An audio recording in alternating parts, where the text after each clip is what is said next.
This is Ryan Trahan. He defied the YouTube algorithm by simply ignoring it. He posted daily for a month, made low-budget videos, and stopped focusing on retention hacks. And the outcome was just incredible. But this didn't happen overnight. The story needs to be told. Ryan Trahan grew up in a small Texas town and raised by a single dad. He regarded his grandma as his mother figure. She deeply ingrained in him the value of prioritizing his passions above everything else in life. At the age of 13, Ryan started cross-country running in high school, and shortly after that, his grandma passed away, leaving him devastated and lost.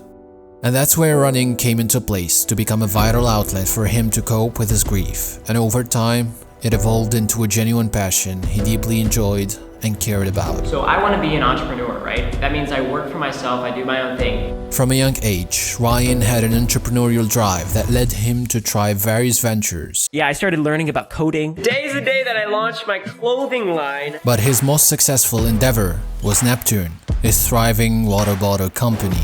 And after selling some of them to his school colleagues, he was left with 800 bottles. So, what was the plan? Neptune bottle. Neptune on Amazon. And Neptune bottle, link in description. He started posting videos about racing, sharing his profound passion with the running community, while also promoting his business. People followed his journey and were inspired by his unwavering dedication for running. And despite facing the disappointment of coming in second place 2 times in a row, he never gave up. His ultimate aim was to clinch victory in the 1600-meter race and fill his shelf with a golden medal. Well, it's the state 1600, that's what I'm gonna win. And that honestly was always in my head. On the tough workouts, on the last rep, that was always what was in my mind. I got second place in the mile and I lost by 1/10 of a second. It actually makes me sick thinking about it because so much emotion went into it. My identity was in that moment and the moment didn't go according to plan.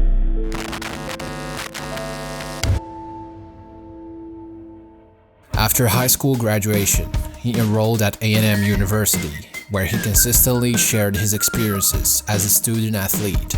I was making enough on YouTube and Neptune, and I had enough to pay for groceries and rent, and I was super excited, like, wow, I'm really kind of making some money on this thing. All the pieces seemed to fall into place perfectly, affording him the opportunity to lead the life he had always envisioned, pursuing 2 passions, YouTube and running.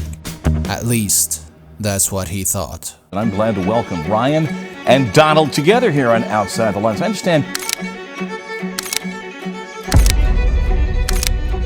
Basically, it turned out that I was probably violating the NCAA rules. You know, I was promoting my company with my name, image, and likeness as an athlete. And he found himself stuck between 2 options. Stop posting running content and promoting his business on YouTube, or dropping out of college and pursuing his content creation dream. I had to drop out of college. Giving up on graduation and relying solely on 20k subscribers to live off YouTube wasn't a normal leap for Ryan. So he came to the realization that as much as he loved running and creating videos about it, it wasn't a significant niche on YouTube. And if he wants to go far, he needs to try something else. What's up, ogres? Every muscle in her face. God, this video is just a freaking flex. This is so bad. So he landed on the commentary content, and that alone blew up his channel and took him to 1 million subs in just a year. I was sitting in my office with like 1.5 million subscribers, having posted like 50 commentary videos. Yeah. It's like, am I just gonna like critique other people for my whole life? I'm not actually creating anything. I'm just like criticizing other people's creation. Meanwhile, I sit on the sidelines like an absolute menace. So he decided to switch and experiment with more creative ideas and play the main character on his videos. Howdy, I'm inside the world's oldest underwater hotel right now. This is the smallest phone in the world. Shakespeare Ghost Town? How bad could it be? This is my reality for the next 100 days. And that's when people truly discovered who Ryan Trahan is. I have this idea. I can't stop thinking about it. I keep telling myself it's crazy. I shouldn't do it. No, I'm gonna do it. I'm gonna do it. The penny series immediately springs to mind whenever Ryan's name is mentioned. It all started in 2017, where he decided to turn a penny into $1,000. The episodes did really well, so he decided to revisit this series each year with a different challenge and goal. I'm selling mints. Selling sodas. Look at this view. Crazy vibes out here. Every edition was tied to a significant cause, with last year's proving to be the toughest and most challenging for him. I don't even know if I can tell you I've been stressed for like You haven't been stressed? seven months. You shot for 30 days, converting 1 penny to get across an entire country, and you did not experience stress during that? It was incomparable to the stress I felt with the way I used to make videos. Stress and excessive obsession over the numbers are challenges that every creator struggles with behind the scenes. And Ryan was not exception to this, until he stumbled upon a formula that enabled him to reach the pinnacle of his growth with way less stress. Our motto for this year is redemptive work, and basically what that means is, like creating restoration in people's lives rather than essentially trying to get views to make profit. The more that we've gone away from striving, the more success we've seen. Retention, you can exploit that, or you can make the storyline something that is literally actively energizing them and making them think about what their perspectives are. Redemptive work served both him and the audience simultaneously. It liberated him from the burden of obsessing over numbers and retention, freeing him from the stress of the algorithm, which empowered him to create videos from a place of love and care. This in turn led to top-tier content that resonated with his fans and was genuinely enjoyable. So with this metaverse video, we were like, how can we make something that does this? For us, the metaverse is pretty scary. Oh, we're gonna be detaching ourselves from reality. We have a vision this year, and it's like, how can we say something? So we knew that we wanted like a plant dying in the background. Like basically, as my reality was deteriorating, my metaverse life was increasing. That was like the relationship we wanted to portray. And I think people really felt it, even if I didn't spell out what I was trying to say. This is a $1 billion.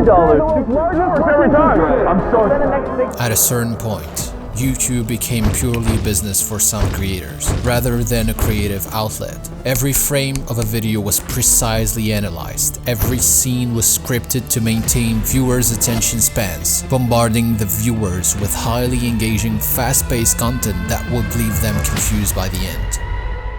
Good morning, sleepyheads. And amidst this chaos, Ryan's artistic content with its human touch topped the list, outshining even videos with larger budgets. He matched the two words together: great packaging and a compelling storytelling, with content that isn't solely driven by viewer attention. And embracing this mindset, the results were outstanding. The episodes were so engaging that you would find yourself watching the whole thing without even realizing it. They were raw and authentic. Fast cuts were positioned very wisely. I love you. Ba-da-ba-ba-ba. Sorry, I'm just energized from Jax. And sometimes, clips were intentionally left longer than usual to emphasize the rawness of the style. Is it worth me pretending that I actually left? Because I'm just doing that for the video. I have to come back and get the camera. Realism played a significant role in immersing the viewer into Ryan's experiences. You watch what he does and you're like, oh, I could kind of do that too. Yeah. And that's what's exciting. And as viewers, we often care about how you reacted to what happened more than what actually happened. And Ryan was just a wholesome guy with great intentions. You guys have good grass.